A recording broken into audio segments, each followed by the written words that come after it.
Hello everyone and welcome back to another episode of Chapter by Chapter, King of Scars. Today we are on chapter 18, which is a Nina chapter. I, for once, didn't think I was ready for a Nina chapter. I wanted to continue on reading about what's going on with Nikolai and Zoya at the fold, but was I proven wrong? This entire chapter had me so stressed out. From the very beginning, Nina's getting herself ready to go undercover and go into the factory. She's braiding her hair and listening for sounds of activity, waiting for the spring maidens to make their departure. When she sees them leave, she grabs Han's stash of clothes and follows them. She already knows where she's going, so instead of just following right behind them, she cuts through the trees. And the whole time she's going there, she's just thinking about Audric and how reckless he probably would think this is. She knows she should have done a little bit more reconnaissance work, but she just had to get there. They really couldn't stay in this town too long without raising suspicion. And if Nina was just being honest with herself,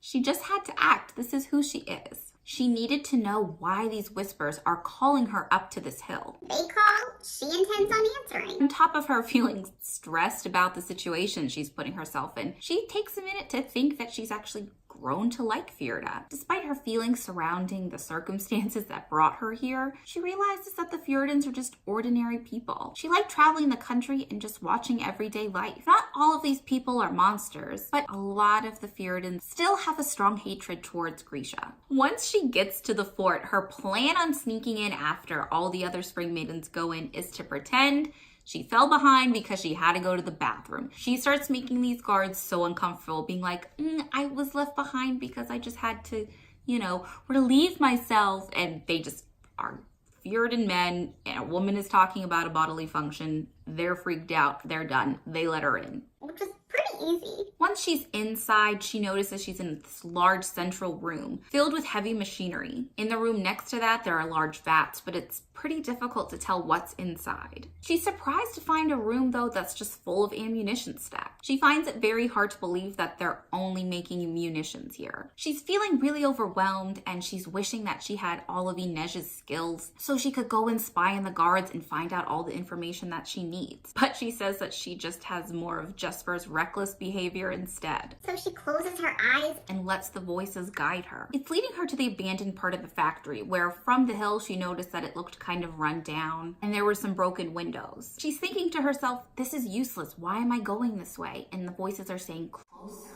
closer. The voices are very clear now, and she can feel the pain in every word. Nina's in complete darkness. She's just using the wall as a guide, and she hears a baby cry. She's just kind of frozen there for a second, and she sees a spring maiden heading toward a door, and she finally gets the courage to look inside and follow her. The spring maiden led her to a dormitory, and she can hear lullabies and babies laughing. All this time, the voices in Nina's head are going, hush, hush. They want her to be silent and to witness what is going on. There's women and girls laying in these narrow beds, and the spring maidens are just moving along them. Beyond the row of those beds are bassinets. Otherwise, the room is bare. It's just very clearly an empty factory room. Nina sees a girl who's around 16 walking with a spring maiden up and down the aisle. They're talking about how she didn't eat and they need to get her to eat. And she tells them, you know what I need. And right away, Nina recognizes that hunger. And it's for Parem. So all of these girls must be Grisha. I am in shock. I am so surprised in this moment. The last thing I thought would be in that factory was a Grisha baby factory. And then the well mother comes in. Might have been wrong about Isaac, but I was right about the well mother. She comes in pushing a cart full of syringes, and Nina isn't sure if it's Parem, but she can kind of feel that pull that the drug has on her. But Grisha on Parem are beyond powerful. These women aren't even in restraints. So right away, questions that came up in my head were, are they really that hooked to Parem that they're just gonna lay there and hang out? Did they dilute the Parem enough that it doesn't have as harsh of a side effect that the original one did? Is it enough that it makes it manageable? Just enough to keep these women compliant. So the well mother's walking down the aisle with her cart of syringes passing them out like candy. She gets to the pregnant girl that's been walking up and down the aisle. This girl's pleading just for a little bit more, but the well mother tells her no, she's too close to the end of her pregnancy. She knows she can't have it. The girl is weeping. She's so upset. She says, but you don't give us any more once the babies come. Well mother's response to that? Well, you're just gonna have to get pregnant again, aren't you? So does being pregnant itself dilute the parem? Is it because you're sharing what goes in your body with the baby? Is it kind of toned down a little bit? Like, does the baby kind of like absorb most of it? But then babies would be in mom's stomachs like, it'd get even weirder than it is now. Once all of the girls get their syringes off the cart, they are really docile. They're laying down in bed and Nina can start to see some form of their power. Just tiny hints. Like one girl has like a mist right above her bed. And this leads Nina to question, has the drug been combined with some other substance? Is this what poisoned the wolves? If Nina even managed to find a syringe, would Leonie be able to test it and figure out what's inside? Then it clicks. If the mothers are ingesting parem, the babies are too. These babies would be addicted to parem right from the start. They would be the perfect Grisha slaves to the Furidans. And Nina's wondering who came up with this horrible idea. And are there other bases doing the same type of experimentation? I'm thinking there's probably something worse happening out there right now, even though I don't know what's worse than this. Nina feels naive in this moment. Why did she think all of these horrors and atrocities ended at the ice court? In a really sad moment, Nina realizes that the mother and daughter that she tried to go back and rescue from the Elling Harbor are there. And they're there holding hands while they're laying next to each other in bed. She knew Birgir had sent them here, and she wishes... And I wish that she kind of killed him a little more slowly. This makes Nina realize this could have happened to the other Grisha women that were supposed to be meeting them in Elling. It's the ones who were supposed to meet them at the safe house, and they were all supposed to be that big family together. The bell rings and the shift for the Spring Maidens is over. They start to approach the guard at the door, and he asks them, oh, did that straggler catch up with you? And they're like, what straggler? They are immediately rounded up and lined up for a head count. Nina can't even wait to see what happens next. She books it. She's off down the hall in a sprint. Then a different bell starts ringing and she can tell it's the sound of an alarm. And I'm just so stressed in this moment. If they capture her, if they figure out she's Grisha, what are they going to do? Then these lights kick on and Nina has to hide behind some machinery to figure out what move to do next. I'm very stressed. As she's stopped there, she's looking for a way out, and she's realizing that if she doesn't get back to the convent in time,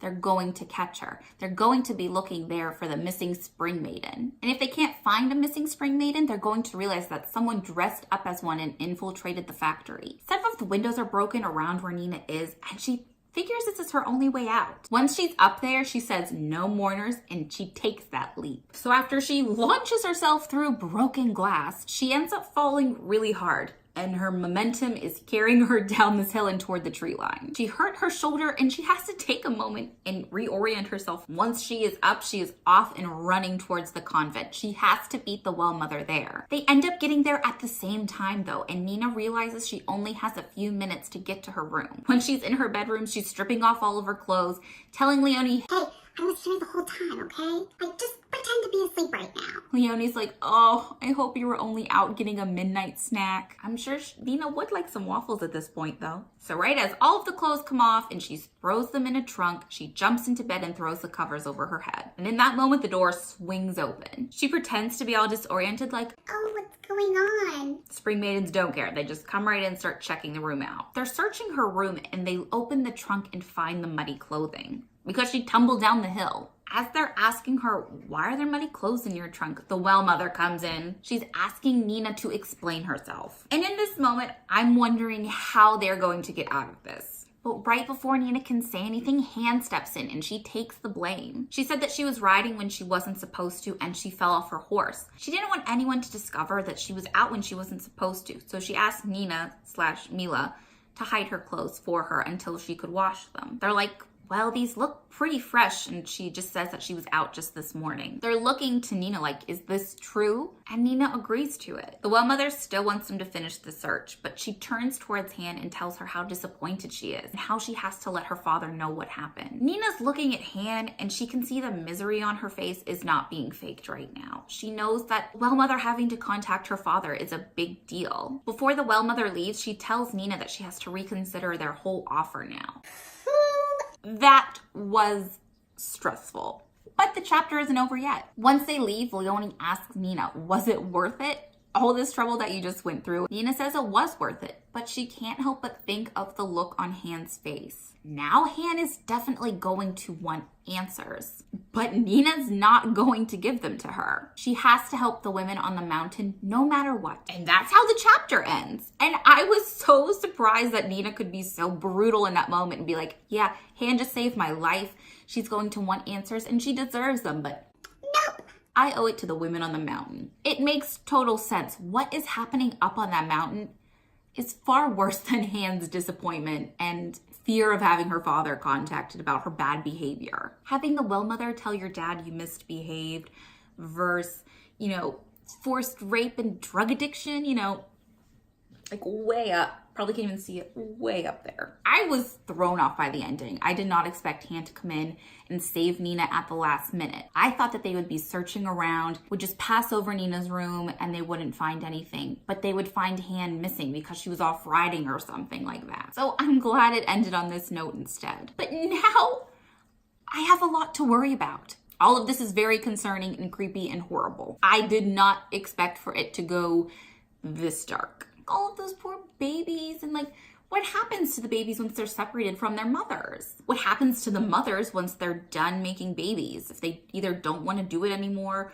I don't know, are they just all so drug addicted they keep coming back for more? That has to take a toll on their bodies unless the parem is strengthening them, but then the addiction is supposed to be bringing them down. I don't know. And what are they going to do if they find out that Han or Nina or Grisha? Are they going to take them to the baby factory? These are serious concerns. So thank you very much for joining me for another edition of Chapter by Chapter. Every time I think I'm ready for someone else's chapter, one sneaks up and just slaps you in the face like this. So please feel free to like, comment, and subscribe. I'll see you guys next time.